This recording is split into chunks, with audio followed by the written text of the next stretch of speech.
जयप्रकाश बंसल जी, कन्हैया लाल जी। महाराज जी, कभी कभी इतने सारे ऐसे प्रश्न आते हैं कि जो नहीं करने चाहिए, बट इसको हम इसलिए कर रहे हैं कि आपका इसमें क्या हुआ है। महाराज जी एक कह रहे हैं कि मेरा मकान कब बनेगा महाराज जी, और दूसरे कह रहे हैं कि बिटिया की शादी के लिए मार्गदर्शन करें।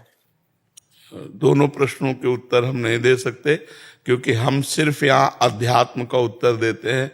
तुम्हारे लड़का कब होगा, तुम्हारी शादी कब होगी, तुम्हारी बिटिया की शादी कब होगी, मकान कब बनेगा, ये किसी ज्योतिषाचार्य से पूछो तो बता सकता है, तुम्हारी कुंडली देख करके। हम तो बस इतना ही जानते हैं, भगवान का नाम लो और भगवान को प्राप्त हो जाओ। अब हम कैसे बताओ तुम्हारी बिटिया की शादी का? जनक जी को नहीं पता था तो हमें कैसे पता हो जाएगा? वो भी रो पड़े जब जब राम जी सभा में बैठे हैं और कोई राजा धनुष नहीं उठा पाया तो रो पड़े कि अगर हम ऐसा जानते कि अजगौ का खंडन करने वाला कोई वीर ही पैदा नहीं हुआ भूमि में तो मैं ऐसा प्रण ही ना लेता। तो लखन लाल जी ने फिर एकदम उतर कर आवेश दिखाया कि जहां रघुनाथ जी बैठे वहां पैसे कैसे बोल सकते हैं। तो जनक जी भी रुदन के, तो आप भी रो, राम जी से प्रार्थना करो कि बिटिया के ब्याह के लिए। और रही घर की बात, वो तो तुम्हें देखना पड़ेगा। हमारे पास राम कृष्ण हरि गाओ मंगलमय जीवन, और अध्यात्म में जो चल रहे हो उसकी जो समस्या है, वो जो हम गुरु प्रताप से चले हैं उसका निवारण की बात हो जाती है। और ये सब ले आता ऐसा है ले, तो इसलिए यूट्यूब पर तो देखते रहे महाराज जी, आज भगवान की कृपा से आपको दर्शन देने आए हो आप कृपा करके। जो प्रभु मोहि अनुग्रह कीन्हा तो तुम आए दरस हठ दीन्हा। अपनी तरफ से कृपा करने गुरुजन महापुरुष जन आते हैं। महाराज जी मानो प्रतीक्षा ही कर रहे हो। हम लोग राधा वल्लभ जी को प्रणाम करके आए। पूज्य महाराज जी का हुआ कि अगर मिल जाए सौभाग्य तो हमने कहा निवेदन करते हैं राधा वल्लभ जी की आरती इत्यादि प्रणाम करके, और फिर उसके बाद बहुत कृपा, ये हमारे ऊपर प्रभु की कृपा है। जैसे जो महत जन है वो जा करके सब संत समागम करते हैं। हम अधम जीव रोगी शरीर कहीं जा नहीं सकते तो सब महापुरुष कृपा करके आते और दर्शन दे देते, निहाल कर देते हैं। हम अपने प्रभु की कृपा मानते हैं। प्रभु के जनों का सानिध्य दर्शन संभाषण केवल भगवत कृपा से होता है, केवल भगवत कृपा से, केवल भगवत कृपा। इसमें कोई अपना सुकृत काम नहीं करता है, इसमें भगवत कृपा काम करते हैं। तो बहुत हमें जब संत दर्शन होते हैं ना तो ऐसा लगता है प्रभु हमें प्यार कर रहे हैं, प्रभु हमें दुलार कर रहे हैं, क्योंकि संतों का सानिध्य केवल कृपा से प्राप्त होता है। नहीं तो संत निस्वार्थ और भगवत स्वरूप में रमण करने वाले वो काहे किसी के पास जाएंगे? वो तो केवल भगवत प्रेरित जाएंगे और कोई उपाय।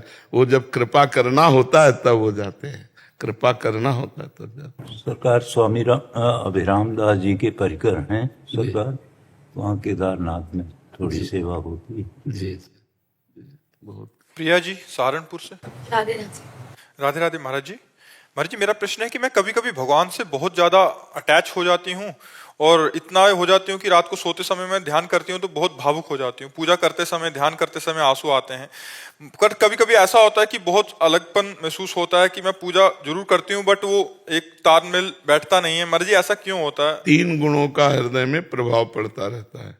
जब सत्वगुण आएगा तो खूब मन भगवान में लगेगा, जब रजोगुण आएगा तो भोगों का चिंतन होने लगेगा, जब तमोगुण आएगा तो प्रमाद स्थिति आ जाएगी।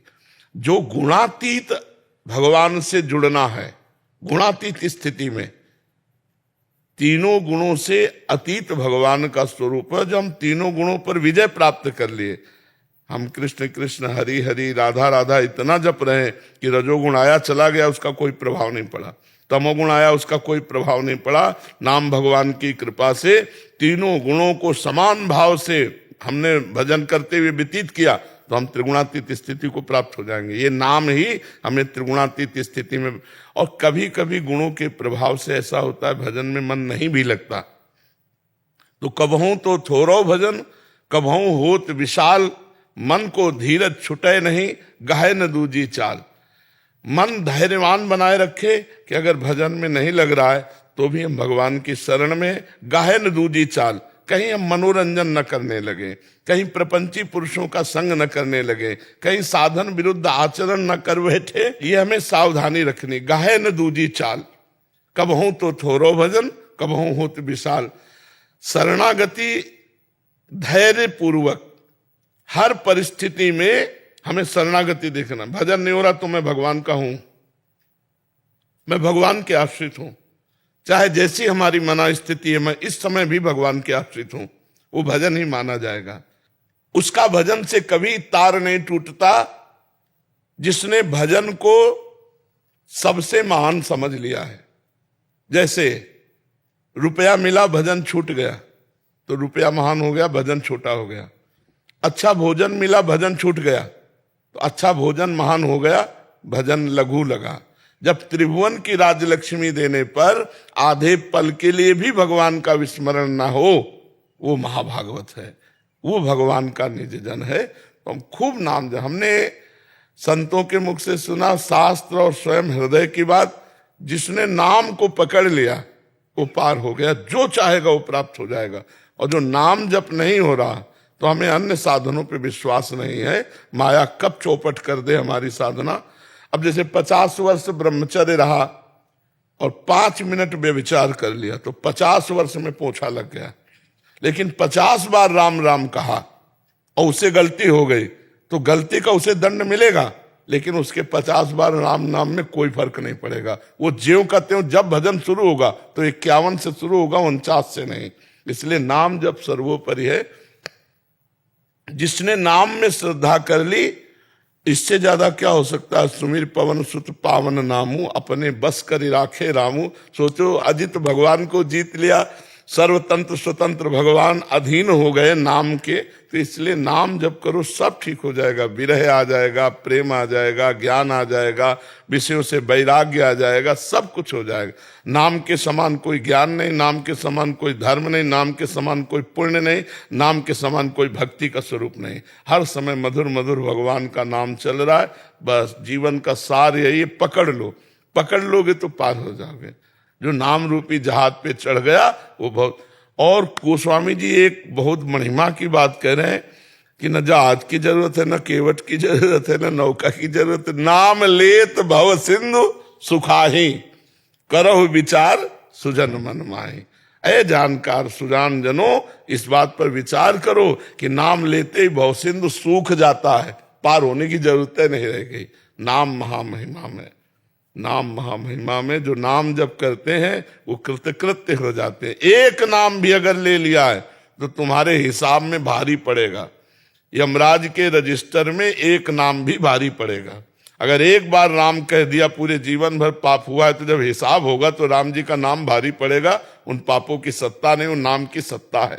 नाम अविनाशी परमात्मा का अभिन्न रूप है, जो नाम है वही नामी है। तो इसलिए नाम जितना कमा लो, यहां से जाओगे तो न तुम्हारा बैंक बैलेंस जाएगा, न तुम्हारा रिश्ते नातेदार जाएगा, न तुम्हारा शरीर जाएगा, केवल तुम्हारे शुभ अशुभ कर्म और भगवान का चिंतन। अगर भगवान का चिंतन किया तो शुभ अशुभ दुर्ग विध्वंस बल तब जयति जयति जग उच्चर। शुभ अशुभ दोनों का विनाश करके नाम तुम्हारी जय करा देगा, भगवान की प्राप्ति करा देगा। जी तन्वी गौरव जी। राधे राधे महाराज जी। महाराज जी, मैं एक बच्चों की डॉक्टर हूँ। बहुत काम का प्रेशर रहता है कि नाम जप निरंतर नहीं हो पाता। जब भी समय मिलता है नाम जप करती हूँ और आपका कहा सुनकर जो भी बच्चों की सेवा होती है सारी श्री जी के चरणों में अर्पित। हाँ बस ये उत्तम बात। किसका प्रश्न है? धर्म हाँ निभा नहीं पा रही कि मतलब मेरा को नाम जप करना है बट नहीं, कर्म समर्पण और जब स्मृति आ जाए तो भगवान का नाम जप। ये कर्म समर्पण भी आपको भगवान के नजदीक पहुंचा देगा। जो कर्म कर रहे हो उसे भगवत प्रीत्यर्थ समर्पित कर दिया जाए और बीच बीच में भगवान का स्मरण किया जाए तो एक कर्म बंधन का नाश करके, आवागमन का नाश करके ये भी भगवत प्राप्ति करा देगा। पर बीच बीच में नाम जब स्मृति आ जाए तो नाम जप करो, नहीं तो जो एकाग्रता पूर्वक कर्म कर रहे हो तो उसमें भगवत भाव करे कि जैसे ये बच्चे रूप में भगवान आए हैं, ये बीमार रूप में भगवान आए हैं, अब इनकी औषधि रूप से हमें पूजा करनी है। तो अगर हम वो कर्म भगवत भाव से किया और भगवान को समर्पित कर दिया तो भगवत प्राप्ति कराने में समर्थ हो गया। अच्युत भावना से युक्त जो भी क्रिया की जाती है वो भगवत प्राप्ति कराने में समर्थ है।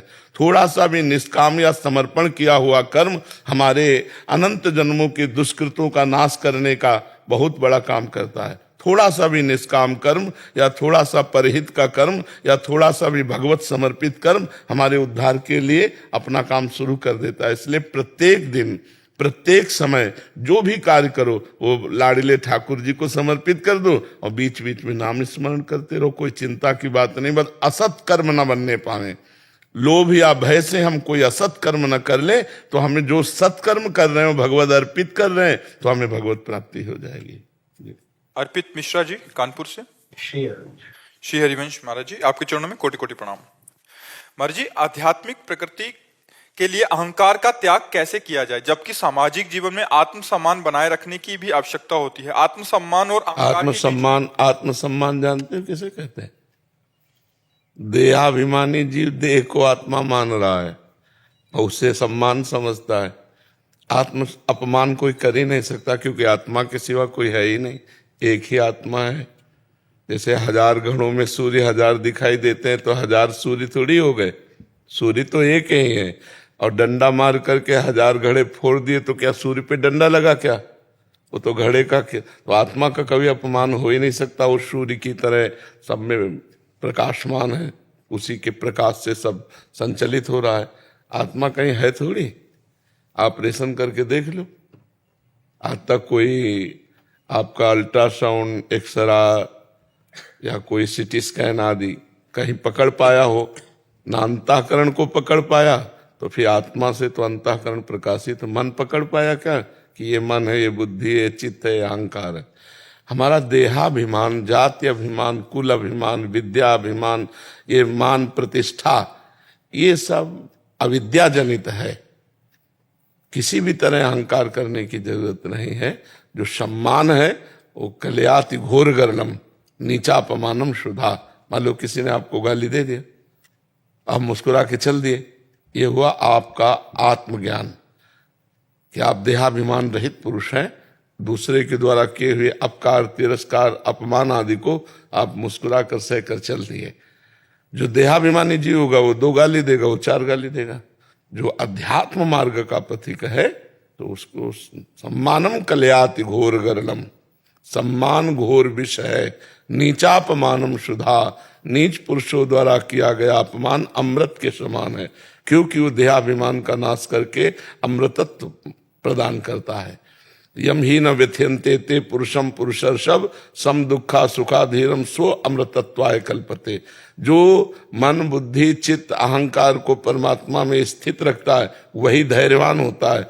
जिसकी जनेन्द्रिय और रसेंद्रिय कब्जे में है वही धैर्यवान है। ऐसा धैर्यवान पुरुष ही मान अपमान दुख सुख लाभ हानि इनमें विचलित नहीं होता, इनकी व्यथा से व्यथित नहीं होता। और जो व्यथित नहीं होता, सुख दुख में समान भाव रखता है, वो अमृत पद का अधिकारी होता है। तो जैसे कहा जाता है स्वाभिमान की रक्षा, ये व्यवहारिक शब्द है, आध्यात्मिक नहीं है। स्वाभिमान की तो स्व आत्मस्वरूप और अहम जो मैं है वो ब्रह्म स्वरूप है। अब उसकी क्या रक्षा करना, हो तो अविनाशी है ही है।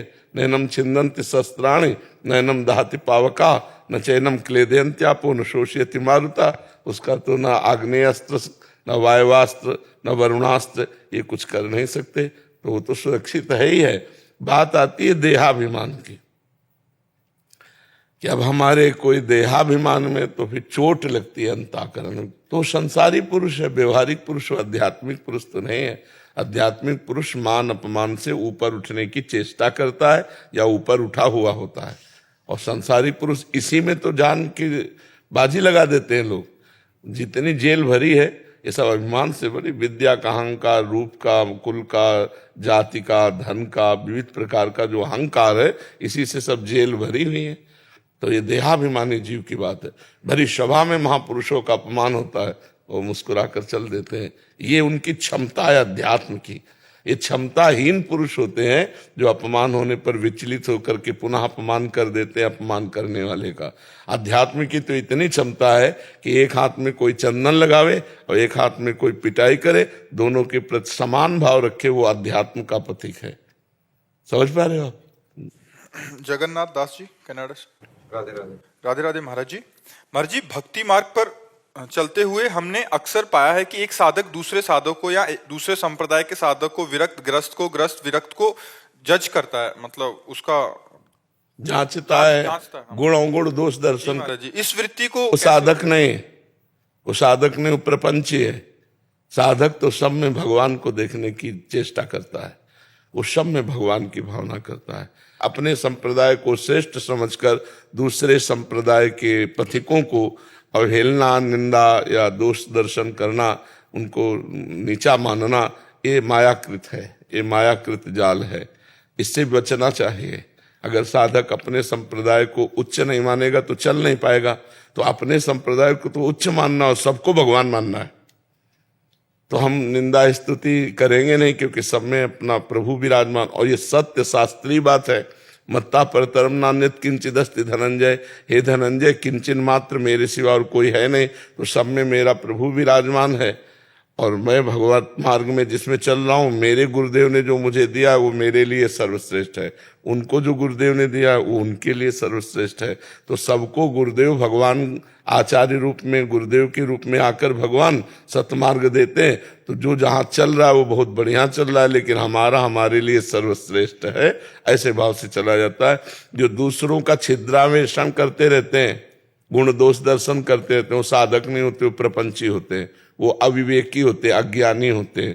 सुनो तात मायाकृत गुण और दोष अनेक, गुणया उभय न देखी, देखी सो अविवेक। न किसी में गुण देखना है, न किसी में दोष देखना है। अगर गुण दोष देखता है तो अज्ञानी है, और परमात्मा भाव देखता है वो ज्ञानी है, जो सब में अपने भगवान को देखता है। फुर्सत नहीं है भजनानंदी को ये सब प्रपंच करने की, कि वो साधक कैसे चल रहा है, वो कौन से संप्रदाय का, कुछ मतलब नहीं। जो सामने आए सब मेरे भगवान है, चले गए खत्म, अपने भगवान में स्थित है, किसी से कोई मतलब नहीं। तो जो उनसे वार्ता करो, भगवान की चर्चा करो तो कर लेंगे, बोधयंता परस्परम, नहीं तो सब में भगवान है। तुम गाली दो तो तुम में भी भगवान है। जो क्रूर हैं, पापी हैं, दुष्ट हैं, नीच, उनमें भी वो भगवान का दर्शन करते हैं। ये क्रूरापि पापिनो न च सताम संभाष्य दृश्याश्चये, सर्वान वस्तुतया निरीक्ष परम स्वाराध्य बुद्धिर्मम। साहब मेरे प्रभु है, यही सत्य बात है। तो फिर ये सब राग द्वेष वाली बातें अज्ञानी जनों में होती है। जी अजय जी, राधे राधे। राधे राधे महाराज जी। महाराज जी, अर्थ लोलुपता और काम वासना में कमी कैसे आए? भगवान की कृपा और नाम जप। नाम जप करने से जब हमारी बुद्धि पवित्र होती है तो असत रुपया पैसा की तरफ से फिर मन हटने लगता है। और सही पूछो तो जब हृदय में संतोष आता है तो फिर धन के प्रति लालसा कम हो जाती है। जब आवे संतोष धन, सब धन धूरि समान। और बिन संतोष न काम न साही, और अछत काम सुख सपने न है। जब तक संतोष नहीं तब तक धन की कामना शांत नहीं होती। कितना भी मिल जाए वो तो बढ़ता ही रहेगा, धन लोलुपता। तो जैसे धन लोलुपता हमारे अंदर बढ़ती रहती है, जितना भी धन आता रहे, ऐसे हम जितना भी भोग भोगते रहे, हमारे अंदर काम लोलुपता बढ़ती रहती है। ये सब बराबर के हैं, काम क्रोध लोभ, ये नरक के द्वार हैं, और ये बराबर हैं, कोई किसी से कम नहीं है। हाँ, पर इन सब का मूल कामना ही है। कामना की अपूर्ति में क्रोध का प्रादुर्भाव हो जाता है, और कामना की पूर्ति में लोभ का प्रादुर्भाव हो जाता है। चाहे वो धन की कामना हो, चाहे स्त्री की कामना हो, कामना ही इस मूल इसका बाधक है। ये बराबर के हैं, और इसका मूल है अविद्या, अज्ञान। और जब हम नाम जप करते हैं, भगवत आराधना करते हैं, साधु संग करते हैं, तो हमारी बुद्धि पवित्र होती है। पवित्र बुद्धि ऐसे रहती संसार में जैसे जल में कमल का फूल रहे, और अपवित्र बुद्धि सनी हुई होती है। बुद्धि अपवित्र है, इसलिए धन लोलुपता, स्त्री लोलुपता अंदर है। जब बुद्धि पवित्र हो जाएगी तो भगवान में स्थित हो जाएगी। तो हम नाम जप करें, साधु संग करें, सत्संग सुनते रहें, जिससे हमारी बुद्धि पवित्र हो जाए। साधु संग कैसे मिले हम सांसारिक? भगवान की कृपा से। जब द्रवहि दीन दयालु राघो, तो साधु संगति पाई। अब मोहि भा भरोस हनुमंता, बिनु हरि कृपा मिले नहीं संता। बिनु सत्संग विवेक न होई, और राम कृपा बिनु सुलभ न सोई। बिना सत्संग के विवेक नहीं होता, और बिना राम जी की कृपा के सत्संग नहीं मिलता। भगवान की कृपा के बिना सत्संग। तो संत समागम, हरि कथा, तुलसी दुर्लभ दो, ये दो बातें भगवान की कृपा से मिलती हैं। भगवान की कृपा इसी में आकी जाती है। जब संत समागम मिलता है तो लगता है भगवान की बड़ी कृपा है, संत जन दर्शन देते हैं, संत जनों से संभाषण करने का सौभाग्य, संत जनों से भगवान की चर्चा सुनने का सौभाग्य मिलता है, ये भगवान की कृपा से मिलता है। हाँ, अहेतु की कृपा। अरसीन जी, कुरुक्षेत्र। राधे राधे। राधे राधे महाराज जी। महाराज जी, जब हम भाई जी बाबा जी की दुर्लभ स्थिति का वर्णन सुनते हैं तो हमें पता लगता है कि उन्होंने महाभाव की प्राप्ति की, जो अतिशय दुर्लभ है। महाराज जी, क्या ऐसी स्थिति आज के समय में भी प्राप्त की जा सकती है या ये सिर्फ उन्हीं के लिए बनी थी? नहीं नहीं नहीं, कोई स्थिति किसी के नामे नहीं है, सब स्थिति सबके लिए है। भगवान ने जो भी स्थितियां बनाई वो सबके लिए है। हाँ, उतना प्रयत्न और उतना विश्वास और भगवत कृपा में दृढ़ता ये सब में नहीं आती। अगर आ जाए तो उसी स्थिति को प्राप्त कर ले। जो ब्राह्मी स्थिति है, भागवती की स्थिति है, महाभाव स्थिति है, वो भगवान ने बनाई सबके लिए। पर सब भगवान की महाभागवती की स्थितियों को थोड़ी चाहते हैं। सब तो रुपया पैसा मान प्रतिष्ठा चाहते हैं। साधकों में, संसारियों में नहीं, वो तो संसारी है। ये साधकों में कोई भागवती की स्थिति बिरला ही चाहता है कि मेरे अंदर ये भागवती की स्थिति आए। और जब स्थिति की चाह होगी तो साधन में रति होगी, और जब साधन में रति होगी तो स्थिति अपने आप जागृत हो जाएगी। उससे भी आगे के महापुरुष हैं, महाभाव के आगे भी है रस, जिसके सिद्ध महापुरुष विराजमान है। अब इतनी हमारे अंदर पुण्य है, इतनी भगवत कृपा जागृत थोड़ी कि हम ऐसे महापुरुषों को पहचान जाए। एक अंगूछा लगाए और एक छड़ी लिए, एक कमंडल लिए, ऐसे लगेगा कि तुम राधे श्याम भी नहीं कहोगे, संत मानने के लिए तैयार नहीं होगे, और सहचरी भाव की सिद्धावस्था को प्राप्त महापुरुष है। नहीं भाई, हजारों लोग घेरे तब तो तुम जानोगे कि संत है। लेकिन एक आदमी भी साथ नहीं हो, मांग के खाते हैं, फुटपाथ में पड़े रहते हैं, वो किस स्थिति में है, श्यामा श्याम उनके साथ खेलते हैं, कैसे जान पाओगे? हमारे अंदर वो दिव्य दृष्टि थोड़ी है कि हम ऐसे संतों को पहचान पावे जो प्रच्छन्न भेद से, गुप्त भेद से भगवान के चिंतन में ऊंची धरा को प्राप्त हो गए। मान लो भाई जी राधा बाबा प्रकाशित हो गए तो पूरा भारत जानता है, विश्व जानता है। और जड़ भरत जी का चरित्र है तो पूरा भारत विश्व जानता है। लेकिन जड़ भरत जी जैसे कितने हो गए और कितने हैं और कितने होते रहेंगे, ये भगवान की सृष्टि एक से एक महापुरुष है। पर ये थोड़ी कि सब महापुरुष छपते ही हों, सब महापुरुष छपते थोड़ी हैं, वो छुपे हुए भी हैं। जो बड़े पुण्यात्मा पुरुष भगवत कृपा पात्रों को मिल जाते हैं, उनको अनुभव कराते हैं कि मैं ऐसी स्थिति का हूं। अगर वो ना अनुभव करावे तो हम उनको जान ही ना पावे। सोई जाने जे देव जनाई, तो जैसे भगवान अपने आप को जनाते ऐसे भगवान के जन जब अपनी स्थिति प्रकाशित करते हैं तब उनके निज जनों को हो इतने बड़े महापुरुष तब अनुभव में आता है जी। तन्मीत सिंह जी। राधा वल्लभ। राधा वल्लभ श्री हरिवंश महाराज जी। महाराज जी, गुरुवाणी में कहा है कि शरीर में 9 द्वार नेत्र कान नासिका मुख आदि हैं, लेकिन 10 द्वार गुप्त रखा गया है। ये वही द्वार है जहां आत्मा और परमात्मा का मिलन होता है। 10वें द्वार तक कैसे पहुंचा जाता है जहां आत्मा और परमात्मा मिलते हैं? सब कुछ हो जाएगा, नाम जप करे। गुरुवाणी जी 2 पर बहुत जोर देते हैं, साधु समागम, साधु सेवा, नाम जप। नाम जप करो, सब बात हो जाएगी, हर कमल खिल जाएगा, हर बात हो जाएगी। योग की जितनी सिद्धियां हैं सब नाम में विराजमान है, ज्ञान की जितनी सिद्धियां हैं सब नाम में विराजमान है। बस संसार का चिंतन छोड़ो, भगवत चिंतन करो, इसी से हो जाएगा। जब तक भगवत चिंतन नहीं तब तो सब केवल बातें बातें रहती है। हर समय संसार का चिंतन होता रहता है, स्वाभाविक भगवत चिंतन करना पड़ता है। जब स्वाभाविक भगवत चिंतन होने लगे तो सब कुछ हो जाएगा। अज्ञान की धरा का नाश हो जाए बस सब कुछ हो गया। अविद्या नष्ट हो जाए बस सब कुछ हो गया। जितने भी योग की कुंडलिनी आदि जो भी जैसा, वो सब नाम भगवान से हो जाता है। निरंतर नाम जप, आंख बंद हो या खुली हो, कार्यरत हो या कार्य विरत हो, हर समय नाम चल रहा है। खुद अपने आप देख लीजिए आपकी स्थिति क्या आती है। इतना आनंद, इतना सुख, इतना कुछ अच्छा नहीं लगता। नाम एक अपार आनंद में है। नाम के बिना हम कुछ नहीं मानते। साधक की साधना का हम कोई महत्व नहीं मानते अगर नाम नहीं। मान लो 50 वर्ष आप ब्रह्मचारी रहे हो और 5 मिनट में आपकी बुद्धि गिर गई, आप बेविचार कर लिए, तो गया ना 50 वर्ष का ब्रह्मचर्य। अब आप अपने को ब्रह्मचारी थोड़ी कह सकते हैं। लेकिन 50 वर्ष से नाम जप कर रहे हैं तो एक तो ऐसी स्थिति आएगी नहीं। अगर ऐसी स्थिति हो भी गई, मान लो बहुत धीमा नाम जप चलता रहा, कुछ गलती हो गई तो उसको दंड मिलेगा। उसका नाम तो पूरा का पूरा जमा है। आप ऐसा नहीं कह सकते कि 50 वर्ष ब्रह्मचारी रहने वाले का जैसे ब्रह्मचारी नष्ट हो गया तो ऐसे उसका नाम तो अविनाशी है। एक एक नाम आपका बैंक में जमा है भगवान की, वो भगवत प्राप्ति करा के ही रहेगा। हाँ, हमसे जो गलती हो गई उसका दंड दे दिया जाएगा, उसका अपराध का दंड मार्जन हुआ। और जैसे 50 लाख नाम जप किया तो 50 लाख नाम जप है उसका, वैसे ही रखा है। ऐसा थोड़ी कि अपराध कर दिया तो नाम जप नष्ट हो जाएगा, वो अविनाशी है। लेकिन आपका साधन नष्ट हो जाएगा। आपने बड़ी मेहनत करके ब्रह्म ज्ञान प्राप्त किया और व्यभिचार कर लिया, सब ब्रह्म ज्ञान गया, सब गया। और आप बड़ी मेहनत करके नाम जप कर रहे हो, आपसे ऐसी गलती हो गई तो आपको अब दंड मिलेगा, भागवतिक जलन होगा, प्रायश्चित होगा, हाहाकार मचेगा, अंदर रोना आएगा, प्रभु क्षमा कर दो। उतने में जब प्रायश्चित हो जाएगा तो फिर 50 लाख के ऊपर से नाम चलने लगेगा, वो आपका जमा हुआ है। इसलिए नाम जप करो। कलयुग केवल नाम आधारा, सुमिर सुमिर नर उतरहि पारा। खूब नाम जप। इसमें पवित्रता का भी कुछ विधि निषेध नहीं है। उठते बैठते खाते पीते चलते फिरते हर समय जपो, इसी से सब हो जाएगा।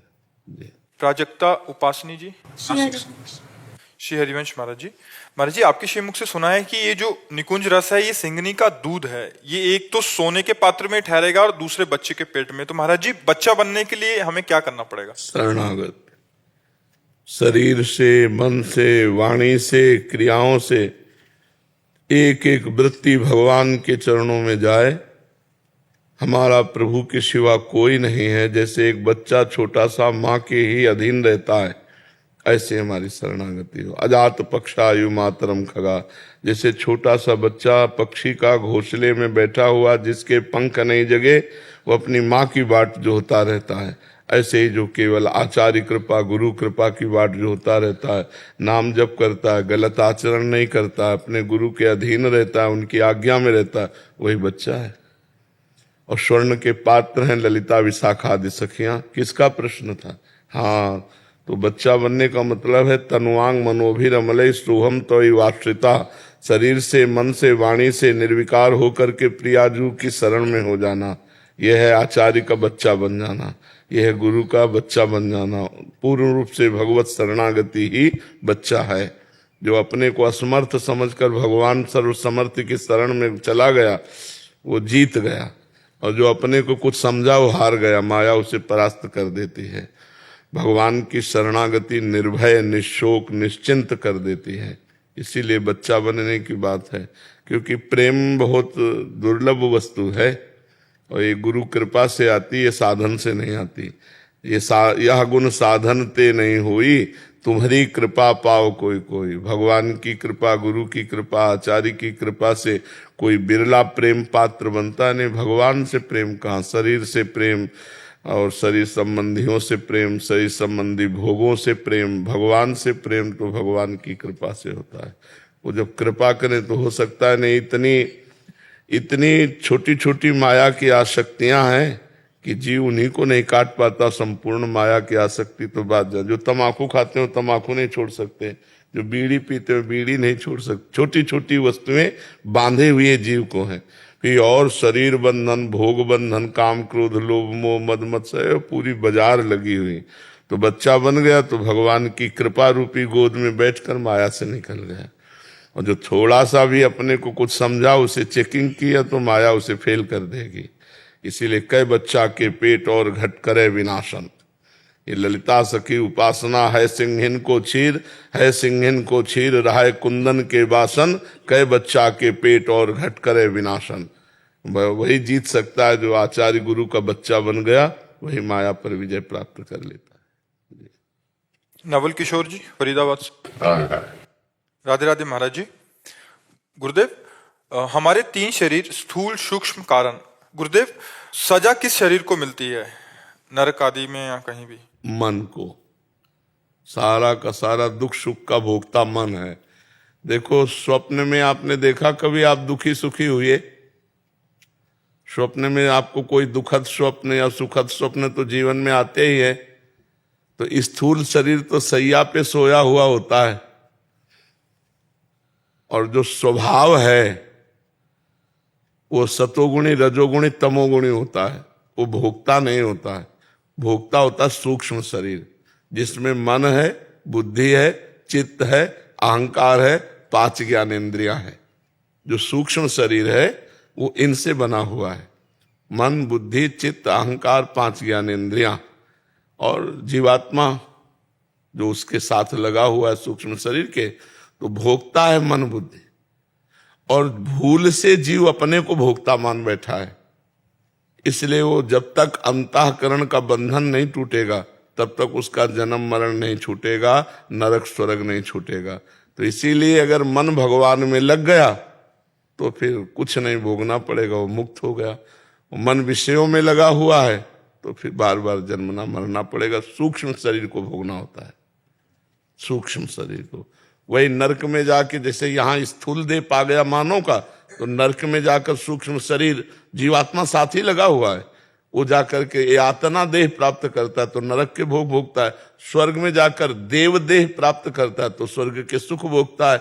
यहाँ मृत्यु लोक में आकर मानव देह को प्राप्त करता है तो यहाँ के दुख सुख भोगता है। भोगता है सूक्ष्म शरीर, अपने स्वभाव के अनुसार वो कर्म करवाता है। कारण शरीर है स्वभाव, वो कर्म प्रेरित करता है सूक्ष्म शरीर। और जीवात्मा उसमें आसक्त है, वो यद्यपि अलग है पर उसमें आसक्त होने के कारण उसको दंड भोगना पड़ता है कि सूक्ष्म शरीर के साथ उसे जन्मना पड़ता है, सूक्ष्म शरीर के साथ उसे मरना पड़ता है। ना मरना होने पर भी, जैसे स्वप्न में हमारे लाठी चलाई जा रही तो ना लाठी है, ना चलाने वाला है और ना पिट रहा है, लेकिन फिर भी उसको पीड़ा होगी। जब तक जगेगा नहीं तब तक पीड़ा होगी उसको। ऐसे ही जब तक भगवान की प्राप्ति नहीं होगी तब तक ये सूक्ष्म शरीर सुख दुख और जन्म मरण का ये जो अविद्या जनित चक्र है ये भोगना पड़ेगा, ये भोगता रहता है। सुषमा जी हिमाचल प्रदेश से। राधे राधे प्रभु। राधे राधे महाराज जी, आपके चरणों में कोटि कोटि प्रणाम। महाराज जी ये कह रहे हैं कि 1998 में कारगिल की एक दुर्घटना में इनके जो पतिदेव थे घायल हो गए और इनको ऐसी खबर मिली कि वो खत्म हो गए हैं और वहीं पे उनका अंतिम संस्कार कर दिया गया है। गुरुदेव ये कह रहे हैं कि इनका दिल अभी भी मानता नहीं है कि वो इस दुनिया में नहीं है। 26 साल हो गए और अभी तक मतलब ये यकीन नहीं कर पा रही, इसलिए इन्होंने उनका कोई भी जो भी क्रियाक्रम होता है आज तक नहीं किया।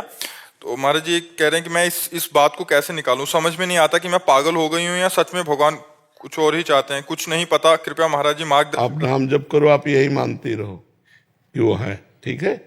नाम जप करती रहो, यही मानती रहो, आप मत मानो ऐसा। और जैसे एक सुहागवती स्त्री रहती ना, वैसे ही आप रहो और भगवत भावना कर लो। और आप कोई साधारण नारी नहीं हो, एक वीर पुरुष की आप पत्नी हो जो हमारे राष्ट्र के प्रति समर्पित रहा। तो वहाँ आपको ऐसा गर्व होना चाहिए कि मेरा पति कोई साधारण पुरुष नहीं, वीर पुरुष है। अब वो आपकी भावना को पुष्ट करने के लिए कह रहा हूं कि वो हैं, जैसे भगवान है ऐसे मेरे पति है। बस अपनी भावना में आप मस्त रहिए। ये भावना पागलपन नहीं है, इसे दृढ़ विश्वास कहते हैं, अपनी भावना कहते हैं। तो हम अपनी भावना में ही दुखी सुखी होते हैं। आप श्रृंगार से रहिए, अपनी भावना में रहिए कि मेरे पति है, मेरा सुहाग है, ये मेरे अंदर से बात आती, ऐसा आप अनुभव कीजिए जी। अमित कुमार जी। जय श्री राम। महाराज जी गीता में बताए गए 3 मार्ग, ज्ञान योग, भक्ति योग और कर्म योग में से कौन सा मोक्ष के लिए सर्वोत्तम है? तीनों मोक्ष प्रदान करने में समर्थ है, पर इसमें अपने अधिकारानुसार चला जाता है।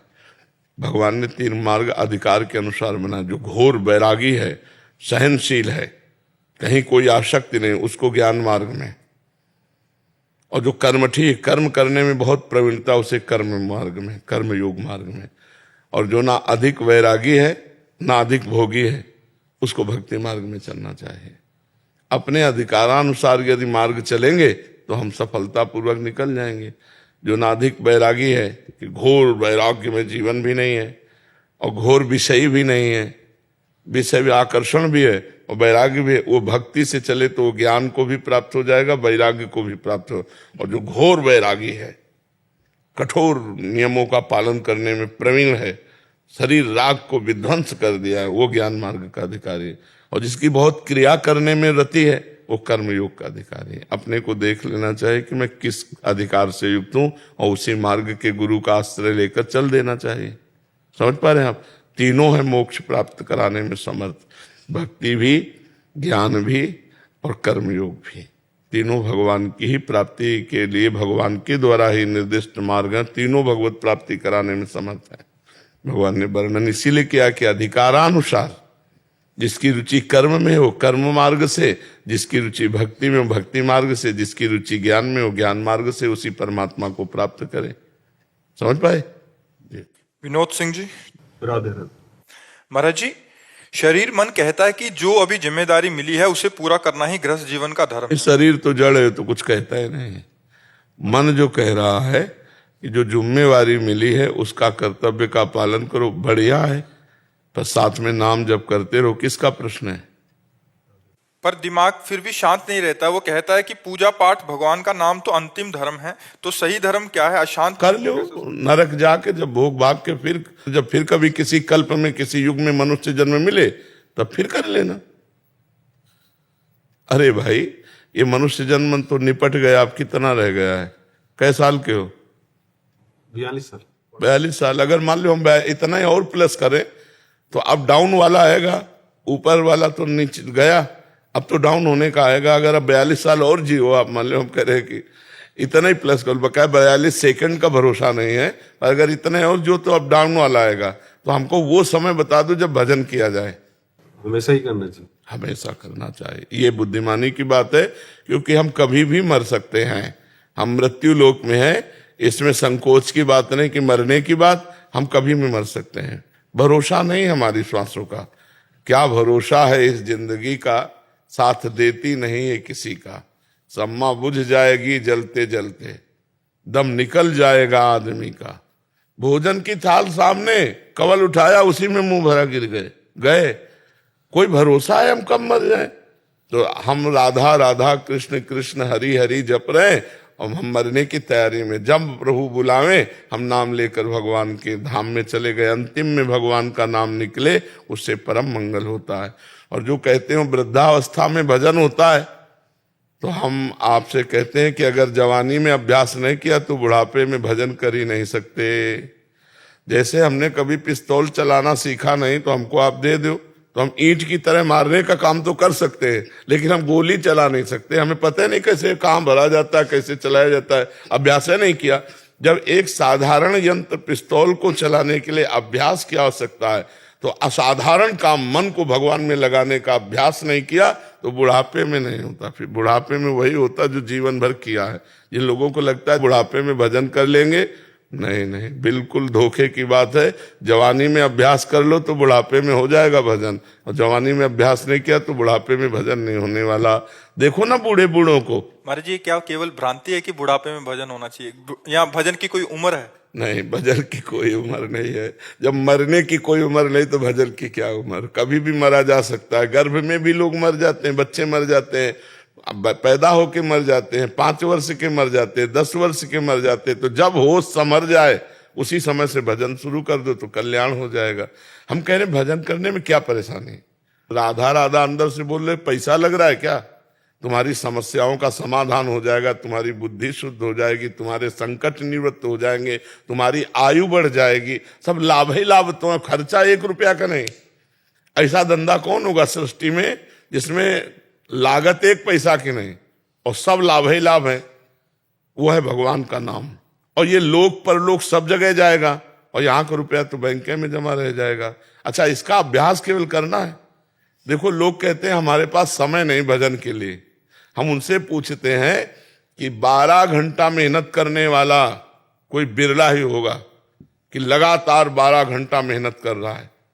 हम आधा दिन दे देते हैं तुम्हें मेहनत के लिए, 12 घंटा, 6 घंटा सोने के लिए दे देते हैं, 12 6 18, और 18 और 2 घंटे भोजन के लिए दे देते हैं, 18 और 2 20, अब बचे 4 घंटे, 1 घंटे मनोरंजन के लिए दे देते हैं, अब बचे 3। हम 12 घंटे मेहनत करने वाले की बात कह रहे हैं। 8 घंटे वैसे प्राय होते हैं, पर ओवर टाइम भी करता हो तो 12 घंटे। 12 घंटे मेहनत करने के लिए, 6 घंटे सोने के लिए और 2 घंटे भोजन के लिए। 2-3 बार जो भोजन करो 2 घंटे दे दिए, और 1 घंटे मनोरंजन के लिए। अब क्या बचे? 3 घंटे। 3 घंटे भजन कर लो, महात्मा हो जाओगे। नहीं हो जाओगे? बेईमानी करते हैं लोग कि हमारे पास समय ही नहीं है भजन के लिए। हम कहते 12 घंटे बिल्कुल भजन न करो, 2 घंटे भोजन में लगा दो, 6 घंटे सोने में लगा दो, शेष जो बचा 1 घंटे मनोरंजन में लगा दो, 3 घंटे तुम भजन कर लो। लेकिन चाहे 10 घंटे ऐसे फालतू खर्चा हो जाए, 10 मिनट भजन में नहीं लगेंगे। और जब बात करो तो कहते हैं हम गृहस्थ हैं। अरे गृहस्थ तो हर समय तुम बैल की तरह थोड़ी लगे रहते हो। भजन के लिए बहुत टाइम है यदि हम ईमानदारी से करें। लोग गांव में बैठे ताश खेलते रहते हैं, बीच में हुक्का रख लिए पीते रहते हैं, प्रपंच की बातें करते रहते हैं। माया ऐसे समय को नष्ट कर रही है। अगर आप सावधानी से अपने समय का विभाग कर लें तो आपके लिए भजन के लिए बहुत टाइम है। फिर उठते बैठते नाम जप कर लें, 2-3 घंटे आप भजन करोगे तो बहुत भजन हो जाएगा। 2-3 घंटे बहुत होता है। हम कह रहे हैं 24 घंटे में अगर 24 मिनट शुरू कर दे भजन करना तो उसके जीवन का उत्थान हो जाएगा। अपने आप पता चल जाएगा कि देखो 24 मिनट भजन करने से हमारे जीवन में कितना परिवर्तन आ गया। तो ये कोई न सोचे कि जवानी में भजन न करेंगे तो बुढ़ापा में हम नहीं, बुढ़ापे में फिर नहीं होने, प्रपंच ही होता है। अगर हम इन विकारों को देखते हैं तो ये अवस्थागत शांत नहीं होते हैं, ये भजन के बल से शांत होते हैं। अगर भजन जवानी में करके शांत नहीं किया तो बुढ़ापे में गंदी हरकत, गंदे चिंतन, गंदी बातें बनी रहेंगी, पक्का बनी रहेंगी। और इतने कितने ऐसे प्रमाण हैं जो बिल्कुल भजन नहीं करते, प्रपंच में लगे हुए अपना जीवन व्यतीत कर देते हैं। आप देख लो सबके घरों में है, भजन उसी का होगा जो पहले भजन करता रहा है। नाम जप भी भजन ही, नाम जप ही भजन है, नाम जप ही भजन है। महर्षि, आप यहाँ के ट्रांसपोर्ट एक ऑफिस होता है, वहाँ के अधिकारी हैं इस आगरा जोन के, पूरे आगरा, मथुरा और भी आसपास के जो इलाके हैं। आपका ऐसा एक कहना था कि आजकल बहुत सारे एक्सीडेंट केसेस बढ़ गए हैं महाराज जी, जो ट्रैफिक में या मतलब आपस में भिड़ गए। उसका मुख्य कारण है 2 चीजें, एक तो नशा आदि युक्त होके गाड़ी चलाना और एक बहुत तेज गाड़ी चलाना, जिससे खुद की भी जान पे खतरा हो जाता है और किसी के ऊपर भी गाड़ी चढ़ा सकते हैं। महाराज जी, उसको हम कैसे कंट्रोल किया जा सकता है या कैसे? इसको हमारी आध्यात्मिक भाषा में प्रमाद स्थिति कहते हैं। प्रमाद स्थिति, प्रमाद स्थिति एक तमोगुण से आती है और एक शराब पीने से आती है, गांजा पीने से आती है। असावधान स्थिति अगर हम ड्राइवर होकर के करेंगे तो हमें अपनी जान की बात नहीं, कईयों की जान चली जाएगी। हमें लगता है कि जितने ड्राइवर जन सोचते हैं कि हम शराब पी करके सफलतापूर्वक, ये बहुत बड़ी गलत उनकी धारणा है। मान लो उनको जहां जाना है उस लक्ष्य तक पहुंचने के लिए हमें बुद्धि प्रवीण चाहिए। जरा सा हमारा चूक होने में न जाने कितने लोगों की जान जा सकती है। हमारी तो जा सकती है, अब बड़ी गाड़ी है, ट्रक है, जरा सा बहक गई तो कई गाड़ियों को नुकसान पहुंच सकता है, कई व्यक्तियों की जान चली ही जाती है। अब जैसे शराब पिए हैं, फिल्मी गाना चल रहा है और रफ्तार से गाड़ी चला रहे हैं और अचानक उनको कंट्रोल करना पड़ा, तो इतनी रफ्तार से गाड़ी चला रहे कि कंट्रोल कर ही नहीं पाए, खुद मर गए और दूसरों को मार दिया। तो वैसे हमारी सबसे प्रार्थना है कि शराब पीना,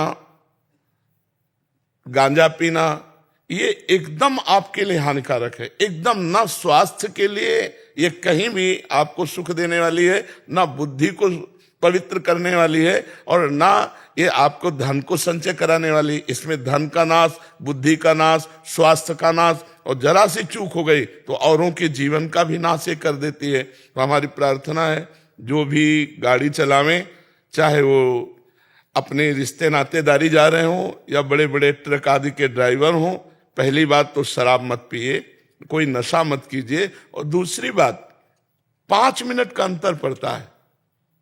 यदि आप अपनी गाड़ी को कंट्रोल में चलाएंगे और एक रफ्तार से खूब भगा रहा है तो 5 मिनट का अंतर पड़, थोड़ी देरी बर्दाश्त, कम से कम जान तो सुरक्षित अपनी और दूसरों की है।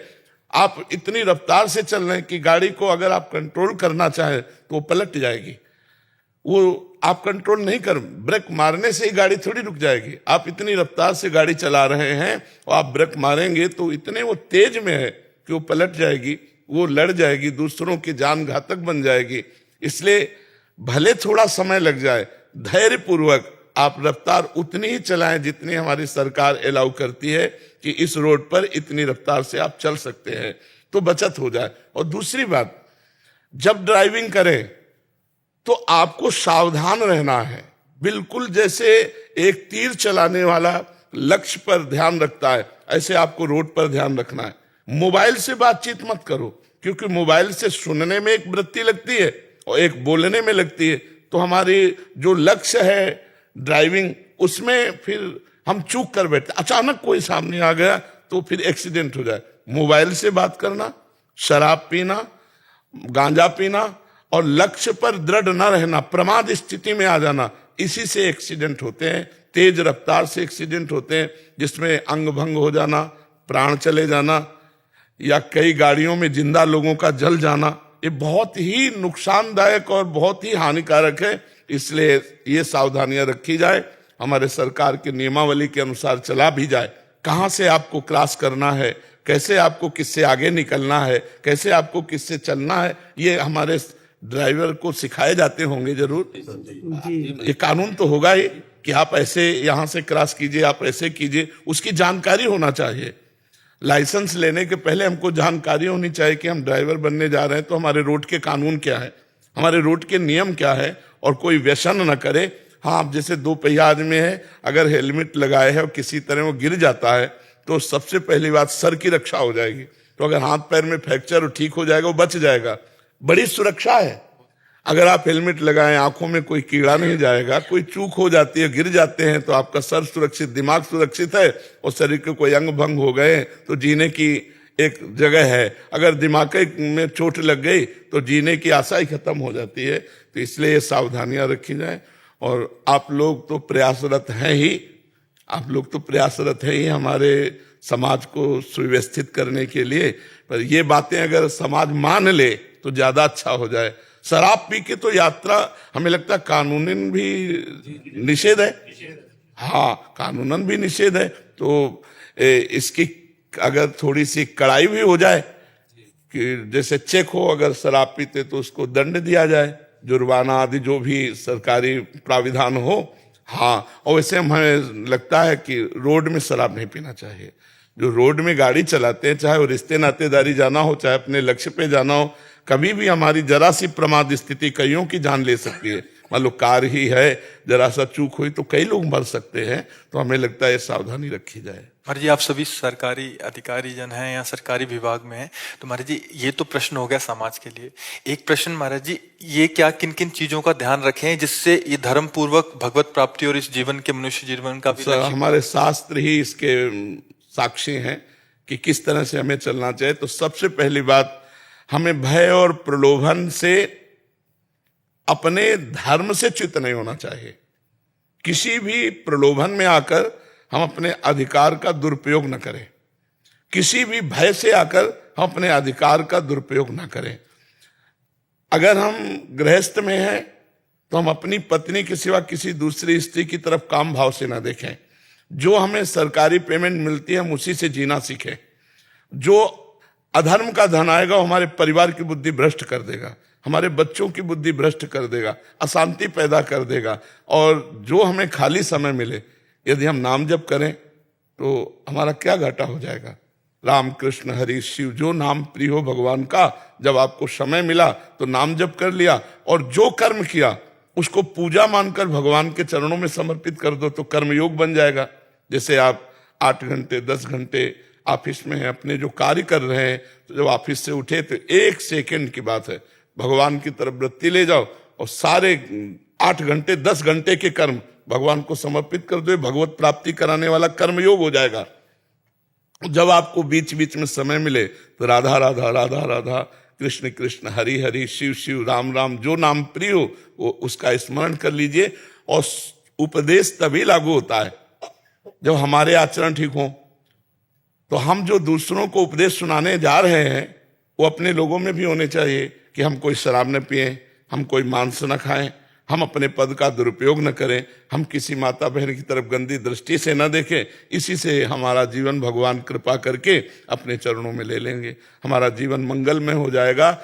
यदि हम भारत में फिर जन्मे तो मनुष्य योनि में जन्मे, और जो हमें पद मिला है इससे बढ़कर मिले और हम और समाज की सेवा कर सकें। अब हमारे ऐसे कर्म न बन जाएं कि हमें नीच योनियों में जाना पड़े, क्योंकि इतनी ऊंची चढ़ाई चढ़कर 84 लाख योनियों में 83,99,999 योनियों में एक ये अलौकिक है मानव देह।